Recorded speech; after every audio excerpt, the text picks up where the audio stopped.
আসসালামু আলাইকুম রহমতুল্লাহ। আশা করি সকলেই ভালো আছেন। আজকে আমরা তাজবিদের পর্ব ৮ নিয়ে হাজির হয়েছি। আমরা পর্ব ৮-এ শিখব র হরফ মোটা এবং র হরফ পাতলা। র হরফ পুর বা মোটা, র হরফ বারিক বা পাতলা, সেগুলো নিয়ে আলোচনা করব। এক নম্বর হচ্ছে র হরফ পুরের বা মোটার বিবরণ। এক, র হরফে জবর কিংবা পেশ থাকিলে পুর বা মোটা করিয়া পড়িতে হয়। র হরফে জবর বা পেশ থাকিলে এর রয়ের উপর জবর আছে, এটা মোটা হবে। রসুল, র রসুল। র হরফে পেশ আছে, এটা মোটা হবে। রুসুলা, রুসুলা। র হরফে জবর, র হরফে পেশ থাকলে এটা মোটা করে পড়তে হয়, মানে পোর করিয়া পড়তে হয়। রসুল, রুসুলা। ২ নম্বর, র হরফ সাকিন অবস্থায় উহার ডানের হরফে জবর বা পেশ থাকিলে উহা পুর করিয়া পড়িতে হয়। র হরফ সাকিন অবস্থায় উহার ডানের হরফে জবর বা পেশ থাকিলে মোটা করিয়া পড়িতে হয়। যেমন র হরফ কিন্তু সাকিন আছে, এখানে র ওপর কিন্তু সাকিন আছে, তার ডান হরফে বলছে জবর অথবা পেশ থাকলে, তো এখানে জবর আছে, অতএব আমরা মোটা করে পড়ব, মোটা করে পড়ব বা পুর করে পড়ব। এখানে র সাকিন আছে, তার ডান হরফে কি আছে? পেশ আছে। তাহলে র সাকিন অবস্থায় তার ডান দিকে জবর বা পেশ থাকলে মোটা করে পড়তে হবে। যেমন ইয়াওর, ইয়াওর, ইয়াওর জিউন। উর, উর কিছু, উর কিছু। ইয়াওর, ইয়াওর, ইয়াওর জিউন। উর কিছু।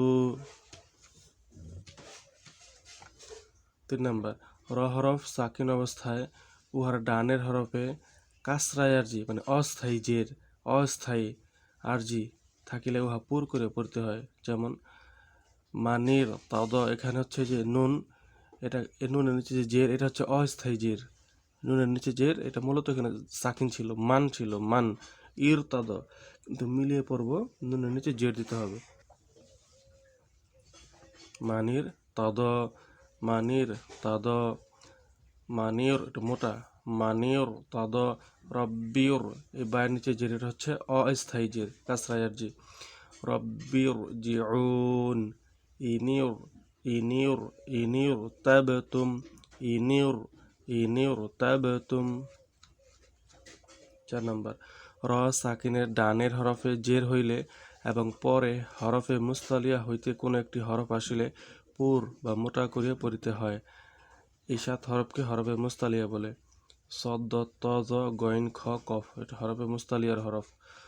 এগুলো থাকলে মোটা করিয়া পড়তে হবে। যেমন এই যেখানে র এর উপর সাকিন আছে, র সাকিনের ডানের হরফে জের এবং পরের হরফে, তো র এর উপর সাকিন আছে, ডানের হরফে জের আছে, এখানে জের। আর বাম দিকের, মানে র সাকিনের বাম দিকে যদি এই ৭টা হরফের একটা থাকে, তাহলে মোটা করে পড়তে হবে। র সাকিনের ডান দিকে জের আর বাম দিকে হচ্ছে এই ৭টা হরফের একটা থাকলেই মোটা পড়তে হবে। যেমন টির, টির তস, টির তস। লাবিল মির সদ, লাবিল মির সদ। টির তস, লাবিল মির সদ।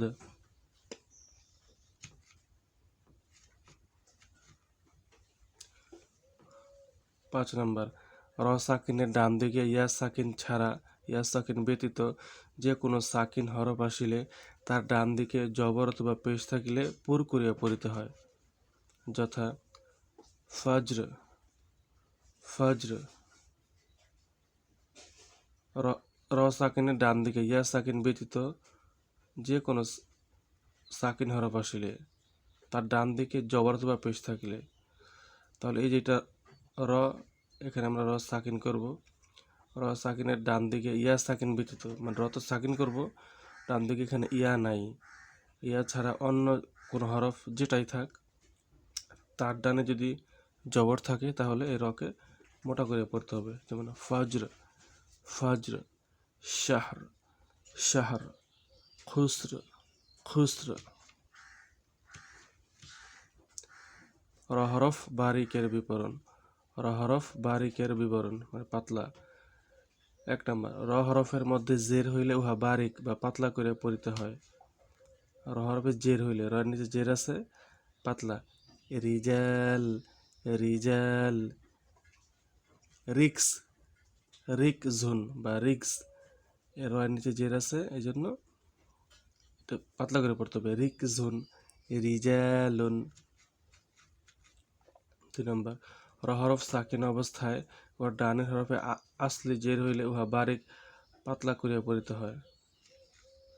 র হরফ সাকিন, উহার ডান দিকে আসলি জের, অর্থাৎ এটা আগে থেকে জের আছে এমন একটা জের, এরকম জের হইলে এটা পাতলা করে পড়তে হবে। যেমন মির ফাক, মির, মির ফাক, ফির আউনা, ফির, ফির আউনা, ফির আউনা। 3 নম্বর, র হরফে ওয়াকফ করার সময় ওর ডানে ইয়া সাকিন এবং তার ডানে জবর থাকলে উক্ত র হরফ বারিক পাতলা করে পড়িতে হয়। যেমন র যখন সাকিন করবো এখানে, মানে ওয়াকফ করবো, তার ডানে ইয়া সাকিন আছে এবং তার ডানে জবর থাকলে এটা পাতলা করে পড়তে হবে। তাহলে কীভাবে পড়বো? খয়ির, খয়ির, সয়ির, সয়ির। 4 নম্বর, র হরফে ওয়াকফ করার সময় উহার ডানে ইয়া হরফ ব্যতীত অন্য কোনো হরফ সাকিন এবং সাকিন হরফের ডানে হরফে জের থাকিলে এই র হরফকেও বারিক বা পাতলা করিয়া পড়িতে হয়। যেমন জিকরুন, শেরুন, বা এটা হবে জিক্রে, জিক্রে, জিক্রে, শের, শের, হিজরে, হিজরে, পাতলা করে পড়তে হবে। এই ছিল আজকে র হরফ পোর বারিকের বিবরণ। একটু ভালো করে চর্চা করতে থাকুন। যারা পিছনের পর্বগুলো দেখেননি সেগুলো দেখে আসার অনুরোধ রইল। আর নতুন ভিডিও সবার আগে পাওয়ার জন্য চ্যানেলটা অবশ্যই সাবস্ক্রাইব করে রাখুন। সকলে ভালো থাকবেন। আল্লাহ হাফেজ।